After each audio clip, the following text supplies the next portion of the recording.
Assalamualaikum warahmatullahi wabarakatuh. Kami dari kelompok 3 akan membahas mengenai daftar pustaka, kutipan, dan juga plagiasi. Yang pertama yaitu pengertian daftar pustaka. Daftar pustaka adalah daftar yang berisi tentang semua buku atau tulisan yang dijadikan acuan atau landasan di dalam penelitian. Tujuan adanya penulisan daftar pustaka ini yaitu satu, untuk menghindari tudingan penjiplakan. Yang kedua yaitu menghargai penulis, dan yang terakhir membantu pembaca jika ingin mengetahui lebih lanjut mengenai tulisan. Manfaat daftar pustaka untuk karya tulis. Yang pertama sebagai sumber penulisan, yang kedua sebagai bahan rujukan untuk karya tulis yang lainnya, yang ketiga memberitahu sumber dengan jelas, dan yang keempat bahan yang dapat ditelusuri kembali.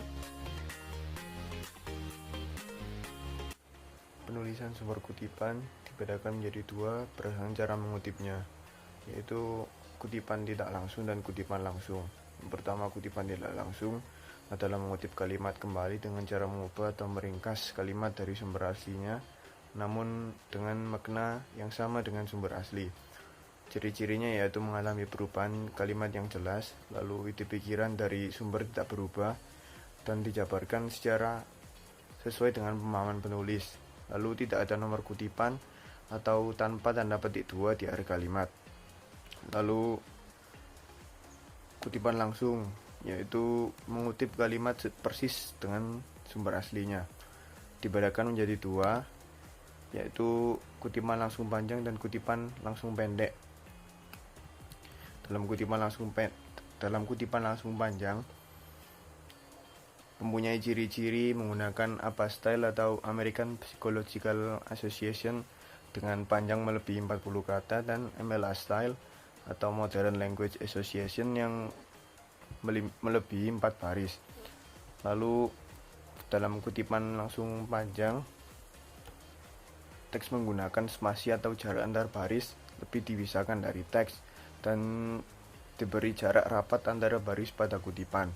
Lalu dapat diapit juga dengan tanda kutip, tetapi boleh juga tidak diapit dengan tanda kutip. Lalu ada kutipan langsung pendek dengan menggunakan APA style yang panjang kalimat tidak melebihi dari 40 kata, dan MLA style dengan panjang kalimat tidak melebihi 4 baris.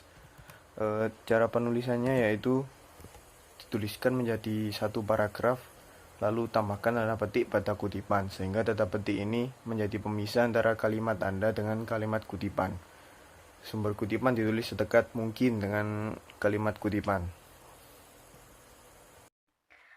Plagiarisme adalah proses penciptaan atau penyalinan dari sebuah karangan atau pendapat tanpa menyatakan narasumbernya. Contoh dari plagiarisme yang pertama adalah copy paste, yang kedua adalah menggunakan bahasa sendiri termasuk plagiarisme, dan yang ketiga yaitu menggunakan penalaran yang sama dengan narasumbernya. Nah, untuk mencegahnya kita menyertakan narasumbernya. Melanjutkan pembahasan sebelumnya, jadi yang termasuk plagiarisme pada poin selanjutnya adalah merumuskan kata-kata atau kalimat dari sumber kata-kata atau ungkapan, gagasan, atau teori tanpa menyebut sumbernya secara memadai. Kemudian poin selanjutnya adalah menyerahkan makalah ilmiah yang diproduksi atau diterbitkan orang lain sebagai sumber karya ilmiah kita, tetapi tanpa menyebutkan sumbernya secara memadai. Jadi poin-poin tersebut merupakan hal-hal yang bisa dianggap sebagai plagiarisme.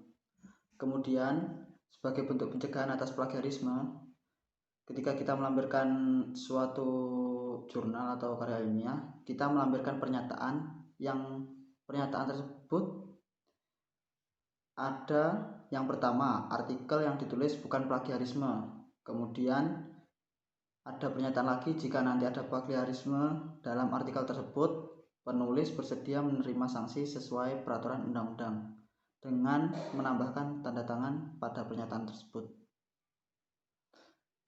Kemudian sedikit tips untuk mengecek apakah suatu makalah atau jurnal atau karya ilmiah tersebut bukan dari hasil plagiarisme, kita bisa mengeceknya lewat website atau aplikasi. Contohnya ada Copyscape, kemudian WriteCheck, kemudian Backscan, dan lain-lain. Semuanya bisa kita lihat di internet.